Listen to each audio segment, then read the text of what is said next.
Israeli Prime Minister Benjamin Netanyahu has attacked the emerging nuclear agreement between the United States and Iran, calling it a direct threat to world peace. To tell us more, Paul Lee is joining us from the News Center.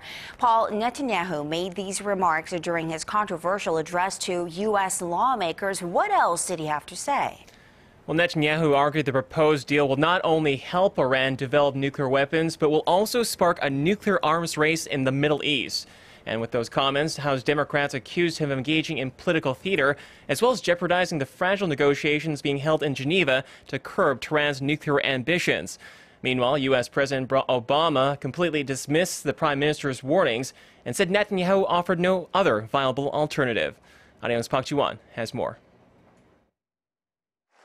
Speaking before the U.S. Congress on Tuesday, Israeli Prime Minister Netanyahu stressed that the current nuclear negotiations between the U.S. and Iran will only help Iran develop nuclear weapons capability.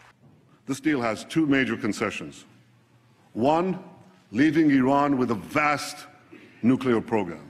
And two, lifting the restrictions on that program in about a decade. The Israeli Prime Minister also warned the deal will spark a fresh nuclear arms race in the Middle East, threatening stability in the region.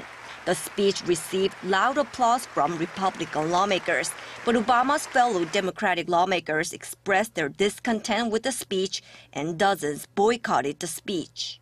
The invitation and the speech set a dangerous precedent whereby congressional leaders from one party can invite a foreign politician to publicly oppose the policies of the sitting president on the House floor.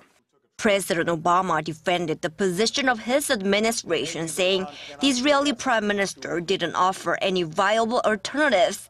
If we're successful in negotiating, then in fact this will be the best deal possible to prevent Iran from obtaining a nuclear weapon. Nothing else comes close. Obama refused to meet Netanyahu as the Israeli Prime Minister is facing an upcoming election later this month, and the visit could be seen as interference. Despite the Israeli Prime Minister's rejection of the deal, the U.S. and Iran are continuing their nuclear talks in Switzerland. The U.S. hopes to prevent Iran from obtaining a nuclear weapon in exchange for a gradual lifting of economic sanctions. Park Ji-won, Arirang News.